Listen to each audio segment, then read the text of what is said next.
again, everybody, and welcome to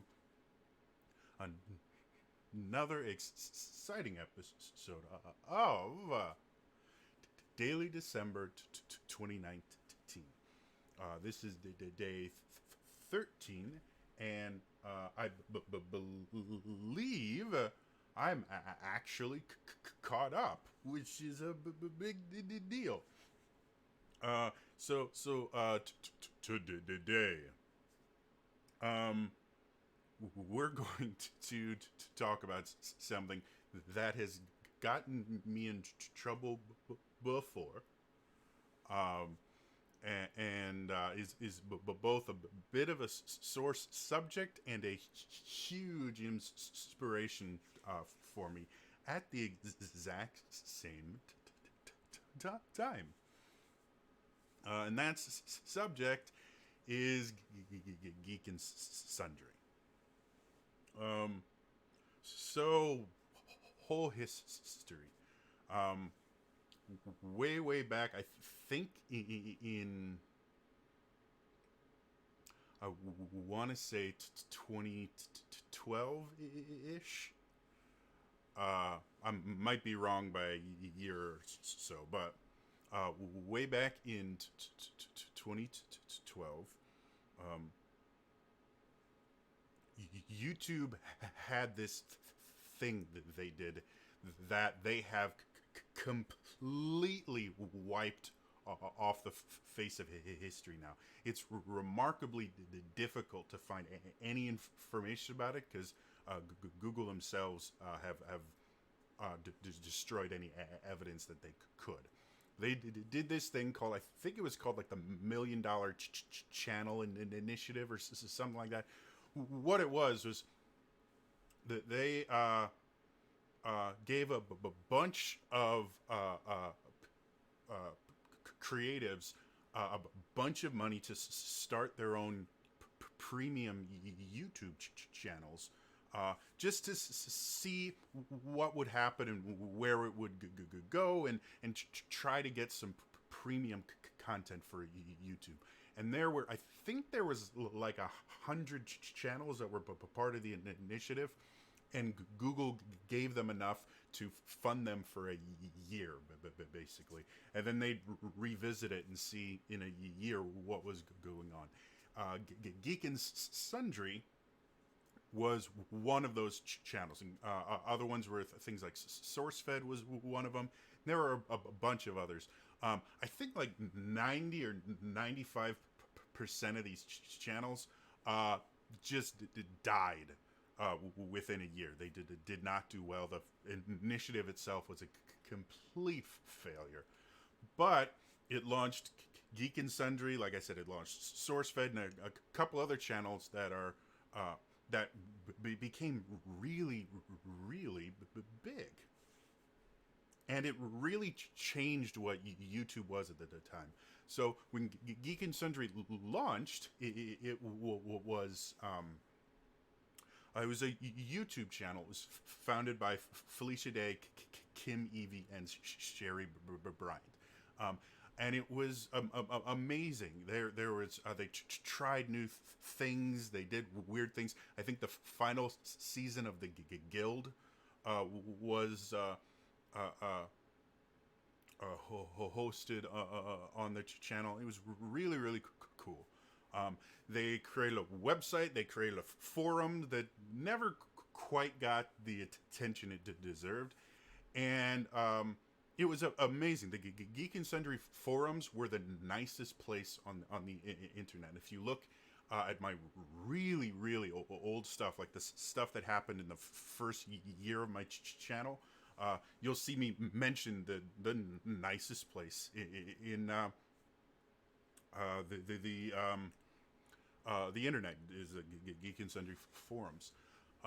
In 2014, they did this thing called the Vlogger Search, which I've talked about before. They started a second channel called Geek and Sundry Vlogs, and they had, I think, 10 or 12 vloggers that they got, and they were everyone from like Amy Dallin, Nika Harper, um, Jason, uh, I can't remember his name, Tiger Monkey, um, Jeff Lewis, people that had already had kind of an established media presence for the most part. I think JBI, I think, was relatively new, but Amy had been doing. She was a guest on Tabletop, and she hosted the first International Tabletop Day. Jeff Lewis was obviously in the Guild. Nika had worked for Riot and did this Summoner Showcase for years. So they had that, but they wanted community members to fill out the other half. And that's how I got my start, as well as a lot of other people, some of which are still making content today in different ways, and some of which aren't. They tried for it, and some of them tried for a little bit and then gave up. Um, but it was a really cool thing. Then around that same time, they got purchased by Legendary Entertainment. Um, because they couldn't fund themselves, so they were looking for someone. And at first, they were doing pretty well. Like Legendary, it didn't seem that Legendary did too much control of it. They left it to Felicia Day. Then in 2016, Dale Kingsmill, one of the most amazing people in the world, mentioned in early 2016, she mentioned in her vlog for Geek and Sundry about mythology that it was the last vlog she'd be doing for Geek and Sundry. And apparently, either she wasn't supposed to do that, or someone got wires crossed, and that's how we found out that the Geek and Sundry vlogs channel was shutting down. And that created this huge issue because the vlogs channel, I will still say the vlogs channel is the reason the Geek and Sundry Twitch and Critical Role even got as big as they are. Not trying to downplay anything else or say that, that Critical Role isn't an amazing show or anything like that, but a lot of doing well in the entertainment industry in general is luck based. There's a lot of things you can't control that will decide whether or not you succeed. And that was one of the big factors, is the Geek and Sundry Vlogs channel created a very, very invested fan base, because half of the people on there were fans before they became talent for the channel. Because of that, all the fans felt and kind of saw some of themselves in Geek and Sundry, created this incredible bond between the fan base and the company itself, and it just kept getting bigger and bigger.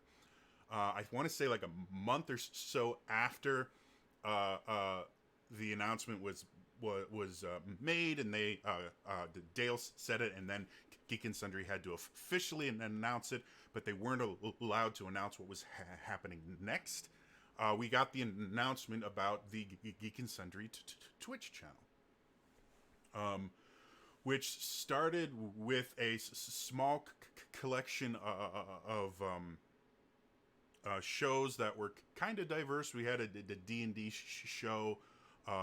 We had kind of a hangout show. Like, there was a bunch, a lot of which I've forgotten by now, because there was regular lineup changes, and no, my phone is doing stuff.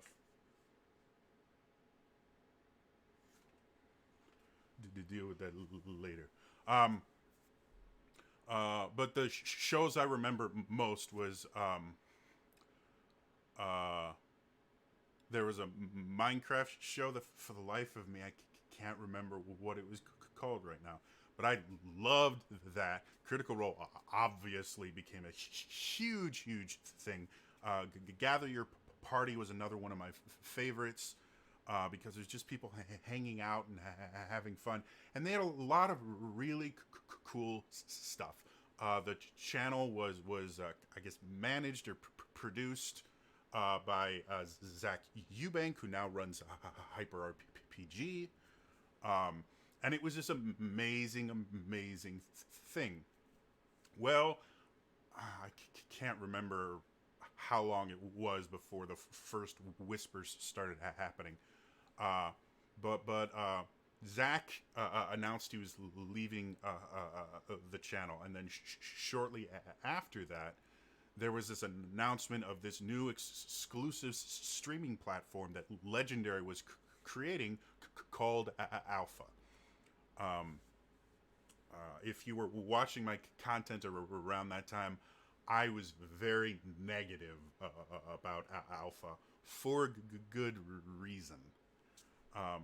And I actually got in a little bit of trouble with some people and got kind of blacklisted from Geek and Sundry in a way. Like, I've never been to LA.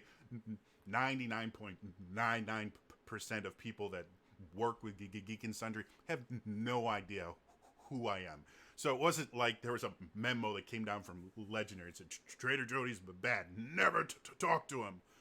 But there, because I know people at Geek and Sundry, there were conversations about some of the stuff I said, and I kind of became, with certain people, a persona non grata. I was not welcome there.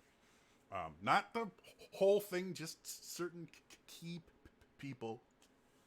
But anyways, so Alpha launches, and it was a disaster. It was a shoddy interface. It was a cash grab, and it was done so poorly because they lied through their teeth about it. Now, some of you may wonder why I haven't mentioned Alpha, despite the fact that it kept going until the beginning of this year. I had stopped talking about it for months, if not over a year. That was because when I found out that I'd been blacklisted from a company I loved, I made a video that I believe is still unlisted, and I will never relist it. That I shared with the Critical Role crew, because they were still very invested in Alpha at that point. And Taliesin had actually made a video on his personal channel asking people to give Alpha a chance. So I made this video and said, I'm sorry, I never meant to hurt you guys. I really firmly believe Alpha is a bad idea that is going to hurt Geek and Sundry significantly, and is going to cause the end of the channel if we don't stop it. And that got a lot of people angry, and yeah, so I stopped talking about it until it ended. Now that it doesn't exist anymore, I have no problem talking about it. It was a blatant cash grab. It was a huge mistake. They lied through their teeth trying to sell it to us as, well, we really can't afford to run the channel without Alpha. We don't make enough money on subs and other, which is a blatant lie. Legendary was making shit tons of money off it. Specifically, Critical Role was making them just tons and tons and tons of money. It was a blatant lie. It insulted the fan base. They were simply trying to get as much money, wring as much money as they could out of the fan base before they eventually just threw the property away, which is actually a very common thing in business. Is you buy a property, make it as profitable as you can, and then you just throw it away when it's no longer making you shit tons of money. Because generally, if you do buy a property, you're buying it when it's dying and it's not very profitable, and so you're not expecting it to be a part of your main business. you're expecting, hey, if I buy this and make a couple changes, I can make a few million off of it and then just throw it away, or I can increase the value of the property and sell it off to someone else before the hype for it dies. It's insanely common in business. It is a very anti-consumer attitude, but it's a very effective attitude, and it makes people a lot of money. And I still firmly believe that's what. I don't think that was part of the discussion when Legendary first purchased it, but the Twitch channel for Geek and Sundry 100% was a way to cash in on something that wasn't making them money, in an attempt to increase the value so they could drop it, or to just wring the last amount of money they could and then just throw it away and destroy the company. So, going back, Alpha launches disastrously. It's absolutely horrid. People hate it. They have to offer people, I think they started with like 60 or 90 day free trials of it. So generally with something like that, you might get a week or maybe a month free trial. They were just giving away these free trials. I think Twitch subscribers actually got a 6-month free trial of Alpha that I never used, because again, it was principle over anything else. And Alpha was the reason Tabletop got canceled, because Will Wheaton films season 4, and then they didn't discuss with him or anything. They just decided to delay releasing season 4 of Tabletop until Alpha existed, and made it an Alpha exclusive show for I think 6 months or something like that. Basically, the same thing that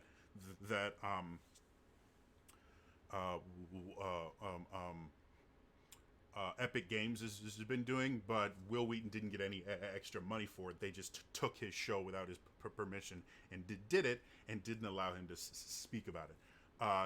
That's the reason Titan's Grave doesn't exist anymore. And I personally believe, this has not been confirmed by anyone anywhere. This is just my own personal theory. I think Alpha was one of the reasons Critical Role broke off to do its own thing, which has been incredibly successful. So Alpha, the big issue I had with Alpha, other than the cash grab, was it was almost entirely pre-recorded shows, but it was a streaming platform like Twitch, which is built around live play and audience interaction, which didn't make a whole lot of sense to me, and it just seemed like a cop-out. That's what Geek and Sundry used to do. That's what Legendary does. They don't do live stuff. They make movies and stuff like that, and so they just stuck to the format that they knew without actually using the platform the way it should be. I think it's one of the reasons why the Twitch channel was successful at first, because you had people that I don't think Zach had that much familiarity with Twitch or live streaming or anything like that, but he put the hours in to learn how that works, and really kind of went gung-ho into, let's make this as interactive as possible, and just create as many amazing things as we can, and let the audience be a part of it. And like, he went so hard into the strengths of Twitch, and Alpha didn't. It just went, no, we're gonna go back to old school stuff, the stuff that we know, and it'll work the same, and it didn't. So eventually, Critical Role left Geek and Sundry the beginning of this year, I want to say.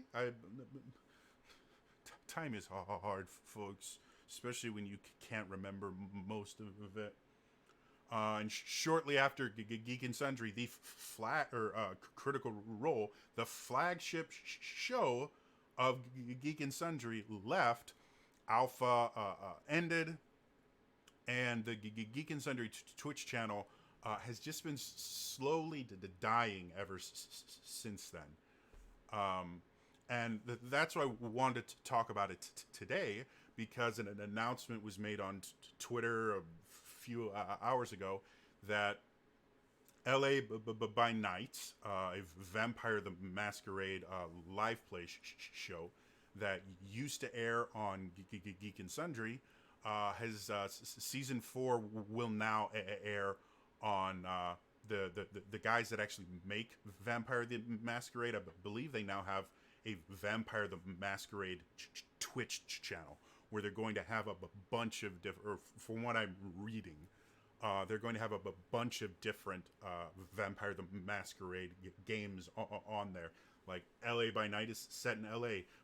The one that I'm actually watching now because I can, Seattle by Night is run by Penny Arcade, and it's brilliant and lovely. And we don't have to deal with everyone having their own mistaken mental illness.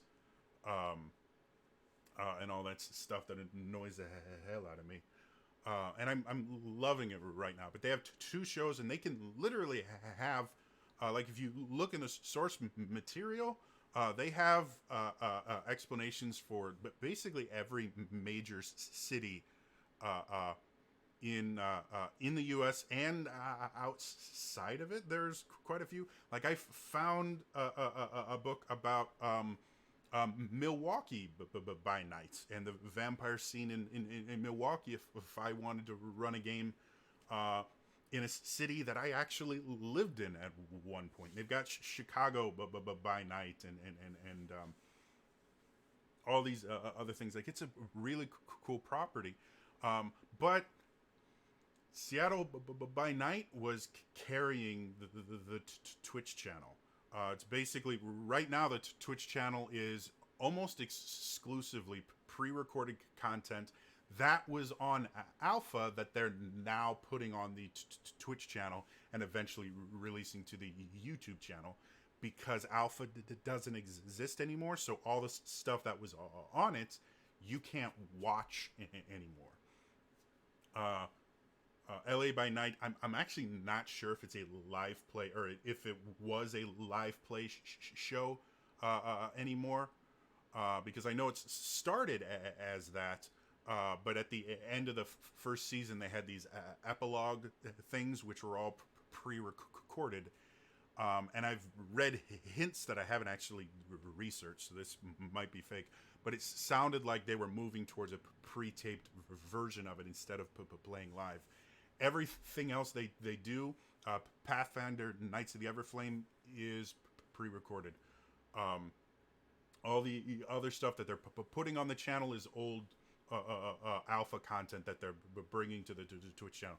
Like Geek and Sundry isn't making live Twitch stuff anymore, and they're really not making new content for the most part. Really, it's just Pathfinder Knights of the Everflame and LA by Night, and LA by Night is gone after only 3 seasons. That's a big deal, and this is something I just keep seeing over and over with Geek and Sundry. They are creating good content, and then the good content is leaving for better places. And again, I don't think this is Geek and Sundry's fault. I think this is Legendary and Wanda, which is the mega corporation that owns Legendary and a bunch of other people.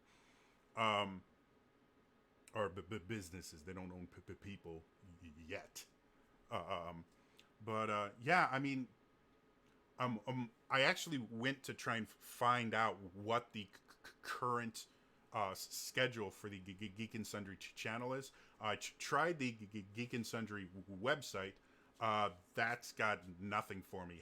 Half the shows they say are in a current lineup haven't released a new episode in months. But basically, it looks like I went to the Twitch channel, and they do have an actual schedule there for the end of September. September. So they haven't updated their schedule since September. And the stuff in September is almost exclusively um, pre-recorded stuff, and then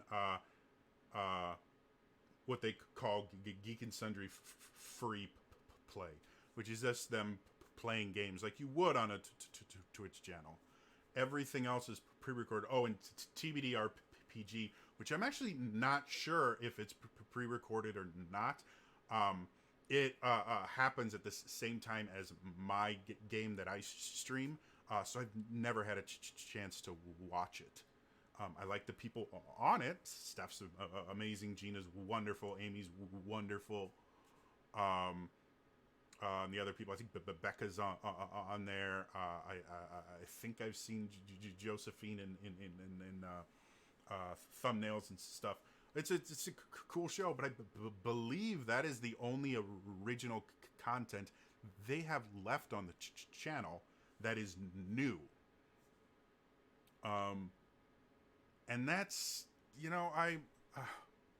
I've not been subscribed to Geek and Sundry in months, if not a year now, because I didn't agree with the things they were doing with Alpha. I didn't agree with how they treated the Twitch staff, and just the decisions they kept making that were so anti-consumer, anti-Geek and Sundry, and anti-fandom.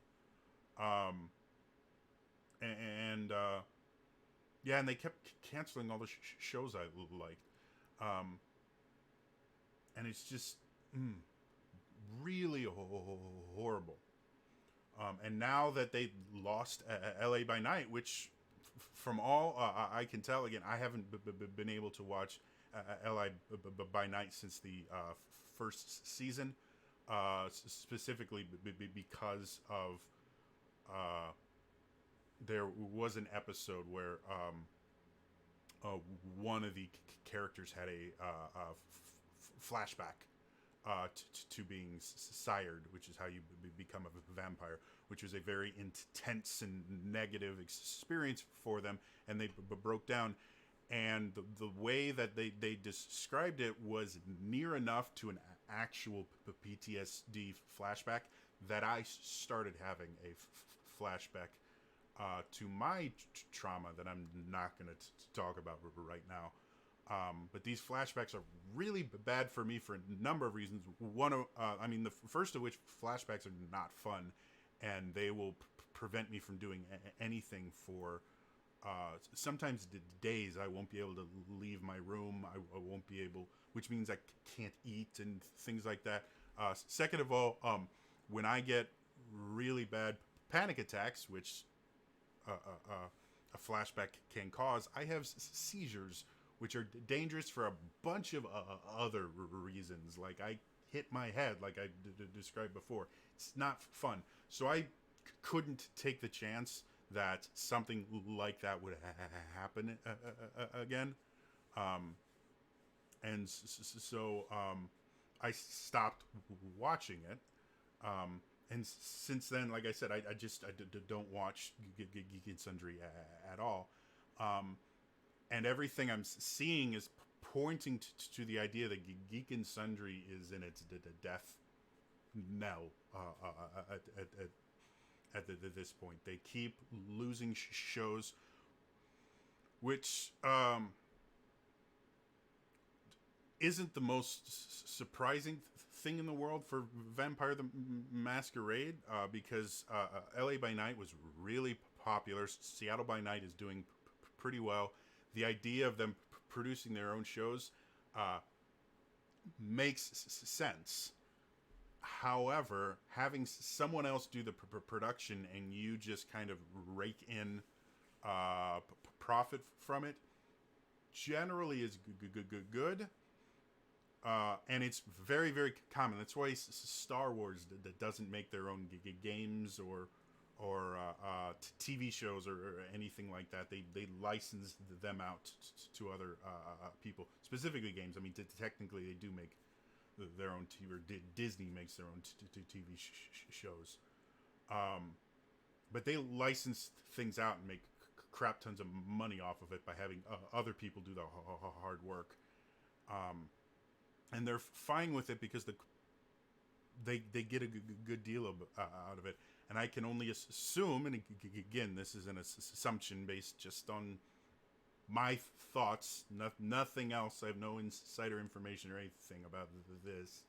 Uh, it's just sounds like Geek and Sundry is just not a good company to work with anymore.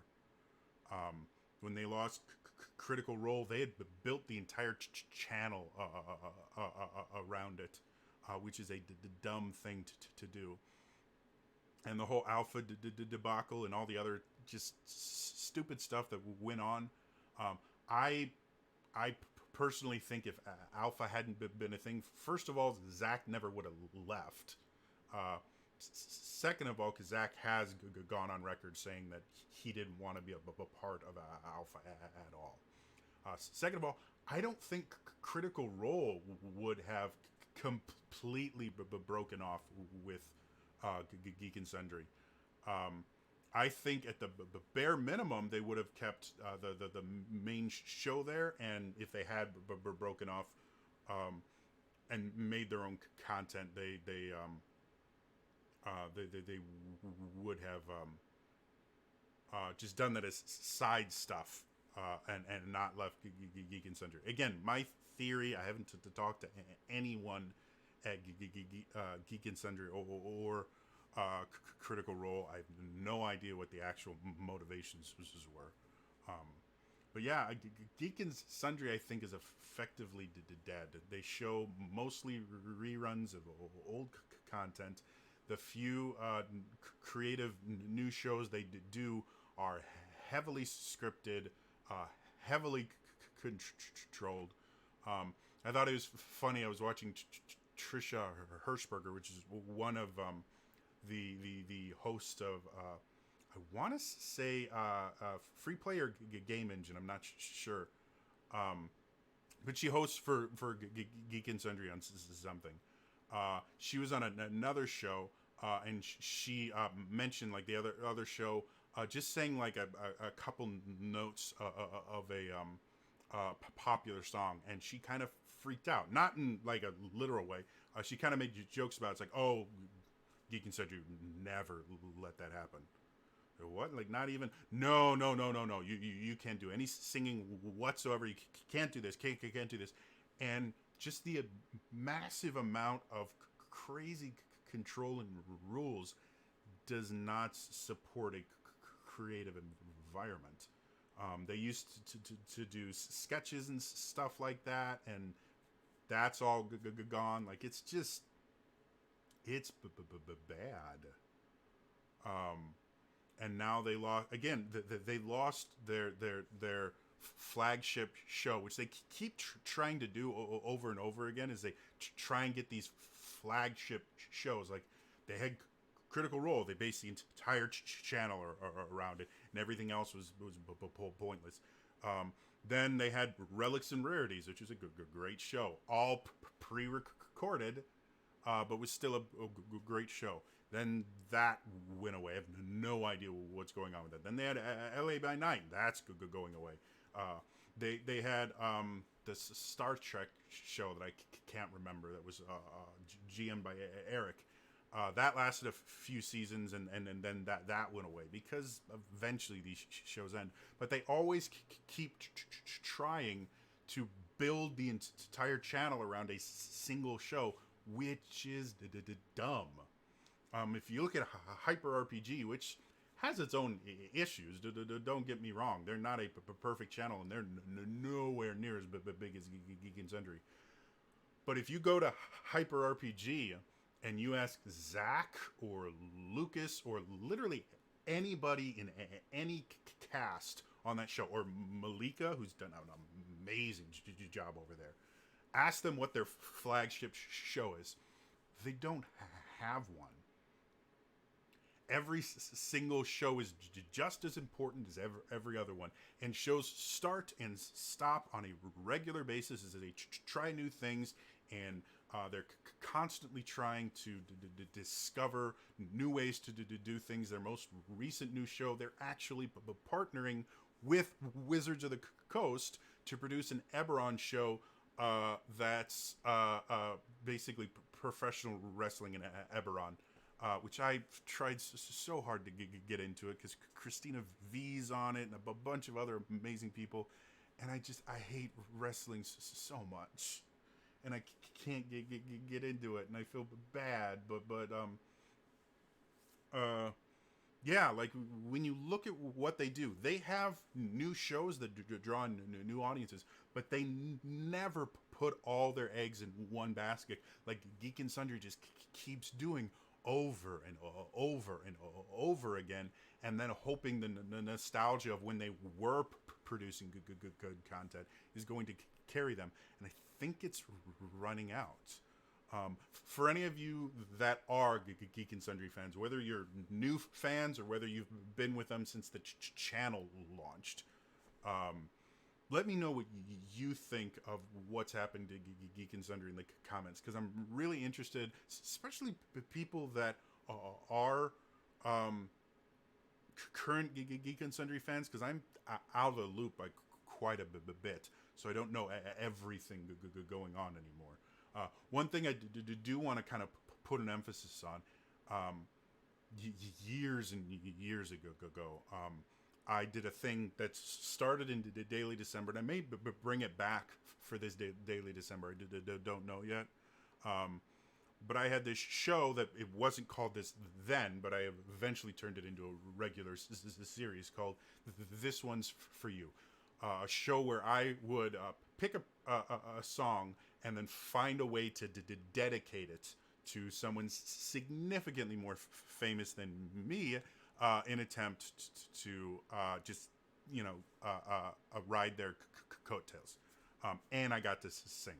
I sang a song for Erika Ishii, who is still one of my favorite people in the world. And I tweeted it at her like I tweeted at everyone. Most people just don't respond because they don't need to. I'm a tiny little an annoying dude with a stutter. I didn't have this stutter at that point.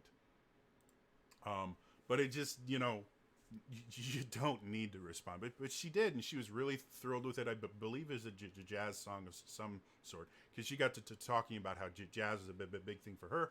And she actually invited me to be on Gather Your Party, which was a show they did Friday nights, which was literally just hanging out with whomever wanted to show up, and they would play games. A lot of the times it was Rock Band or one of those the dancing games, Let's Dance, stuff like that.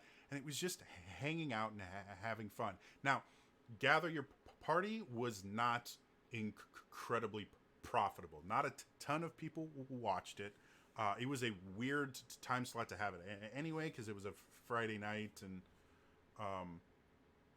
other stuff, and it never was as big as Critical Role or some of the other shows, and so it got canceled, and then it got brought back, and it got canceled again a couple of times, and this is where Geek and Sundry continually makes their biggest mistakes. And again, I call it Geek and Sundry, but I firmly believe it's legendary to telling Geek and Sundry to make these mistakes, and they have no choice.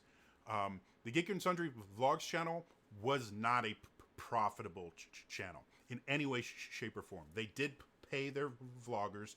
They had someone that they had to pay on staff to train their vloggers, make sure everything was going. Like, they had a manager, Jenny, I think is Jenny Powell. I might be wrong about that, but I know her first name was Jenny. It was an expensive channel to run, and they decided that it just wasn't making enough profit, and they got rid of it for the Twitch channel. the Minecraft show that wish I could remember what it was called. Um, it started off as cosplaying with Minecraft, and then it turned into a crafting show with Gina, who was amazing on there. That was never an extremely profitable show when you look at the numbers. Gather Your Party was not profitable, but you know what it did do? Those shows created a loyal fan base. They created people that cared about the cast, that cared about Geek and Sundry, who would bleed into the people that were just there for Critical Role, the people that were just watching the YouTube channel for tabletop or the guild or co-optitude. And when they got mixed in with the people that were just there to watch a show they enjoyed but didn't actually care about anything, they would interact, and they would get other people to care about the cast and care about these other people that started caring about tabletop and Critical Role and all that stuff. They didn't bleed back into these other shows really at all. The shows never got huge, but the amount of loyalty that these shows created are what sustained Geek and Sundry, or what made it popular, are what made Critical Role what it is today. If you watch the first episode of Critical Role, you will actually see my Twitch handle, Trainer Jody, pop up in the chat, because they used to have the chat on screen. And you'll see that. And Mercer actually addresses me and a bunch of other people. I sincerely doubt he knows who I am at all anymore. But at one point, my face was actually on the stream. Thank you very much.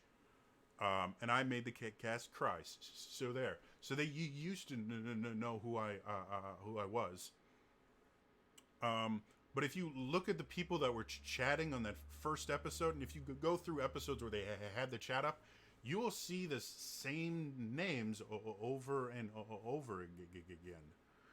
And you'll see new ones all the time. But the people that got this channel going, that made the critters as viral as they are, were not, just people that randomly came over and then fell in love. It was the people from the Geek and Sundry forums. It was the mods, which the mods for the Twitch channel were the Geek and Sundry forum mods for years. It wasn't until much later that there was a huge mod exodus, because they didn't agree with what Geek and Sundry was becoming. But that's why the channel thrived. And I firmly believe that's why the channel is dying now. Geek and Sundry got rid of everything that focused on creating a family and a community, and focused entirely on just putting out whatever entertainment they could at a low cost that they could sell at a high profit. And by sell, I mean put on the channel and get people to subscribe. And that's all they care about now.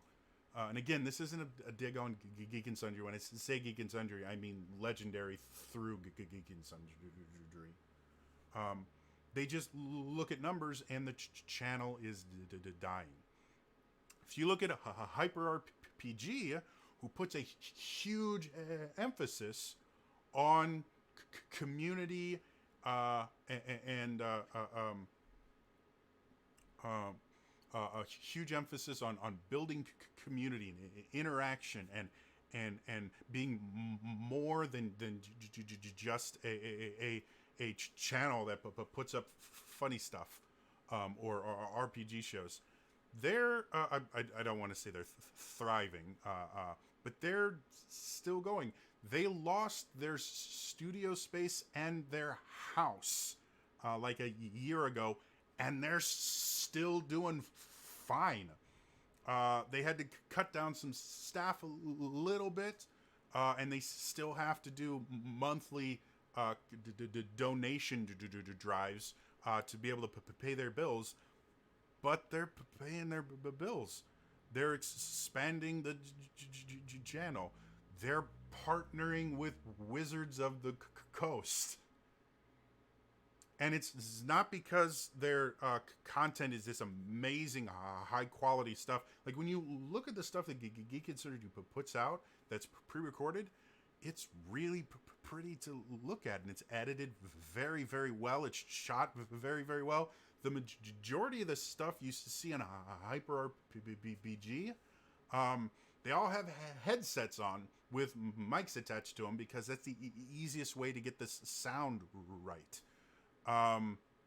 They're static cameras. They have really nice sets. Don't get me wrong. I'm not saying that their quality is poor, but by any means necessary. They put a lot of emphasis on having a high quality product to put out. But when you compare them to what Geek and Sundry does, or even what Critical Role is starting to do, like it's night and day. And the extra money that Geek and Sundry and Critical Role, well, let's ignore Critical Role because they're really, really popular for an entirely different reason. The extra money that Geek and Sundry and Legendary just funnels into their shows isn't helping them at all. Money that doesn't make good content. And on Twitch, quality content isn't that important. I mean, the most popular Twitch streamers and now Mixer streamers do not have, tens of thousands of dollars sets that they work on. They've got a good camera, a good mic, and then streaming software that works. And that's it. The reason they're big on Twitch is they put an emphasis on creating a community, and Geek and Sundry's lost that. Look at the Geek and Sundry Reddit is dead. You get a post every so often, but for the most part, it's a post from a fan every so often. For the most part, it's just them posting about the stuff that comes up on the YouTube channel. Geek and Sundry forums don't exist. I've not been to the Geek and Sundry Discord, but my understanding is their Discord isn't all that great either because people have splintered off into other smaller Discords like Felicia's Discord and stuff like that. Minds and Crafts. That's what it was called. It's called Minds and Crafts, and it was amazing. Amy, Steph, and Gina, I miss you. You're amazing. You're wonderful. Come back to Minds and Crafts. And it used to be cosplaying Minecraft, I think is what the original show was. And Steph sent Jessica away and totally didn't murder her and hide her under the floorboards. Totally didn't do that. And for those of you wondering, that's an inside joke. We don't believe Steph is an actual murderer. Yeah, I mean, that's what these shows were. Minds and Crafts built an incredible community. The Geek and Sundry Minecraft server, I believe, is still running. Geek and Sundry just doesn't do shit with it anymore. All the other things, the things that made Geek and Sundry as popular as it was and profitable as it was, they threw away because they assumed that, well, just because on the P&L sheets it wasn't making a profit, that it wasn't profitable to us. It wasn't improving us at all. And that is the biggest mistake that businesses make, and they do it over and over and over again. I saw it in retail. I saw it in direct sales, and I'm seeing it on Twitch now with these big companies like Geek and Sundry just dying because they're only focusing on, well, what makes us the most money instead of what makes us the most loyal fan base that will support us. And I think that is where Hyper RPG gets it right so much more. That's where Critical Role gets it right. If you look at the Critical Role subreddit, it is alive. I have no idea if Critical Role has a Discord. Um, I do know they have fan pages everywhere. And Critical Role's got its own problems at this point with the toxic fandom and stuff like that, but they still make a concentrated effort to reach out to their fan base to build loyal fans, and that's why they're blowing up. Not because it's a bunch of voice actors playing D&D. Don't get me wrong, they're excellent at what they do, but there's a lot of other really excellent streams out there that are doing the exact same things with really talented actors doing amazing things, and they're not blowing up because they didn't have the loyal fan base that Geek and Sundry had to initially start it, and they haven't put the emphasis into, hey, it doesn't matter if these don't show up profit on paper, they will help out in literally every other aspect of our business. Anyway, this has been a really long one, so I'm going to let it go. But again, in the comments down below, if you are a current Geek and Sundry fan, let me know what you guys are seeing, because I'm having such a hard time finding anyone talking about Geek and Sundry anymore, anywhere on the web.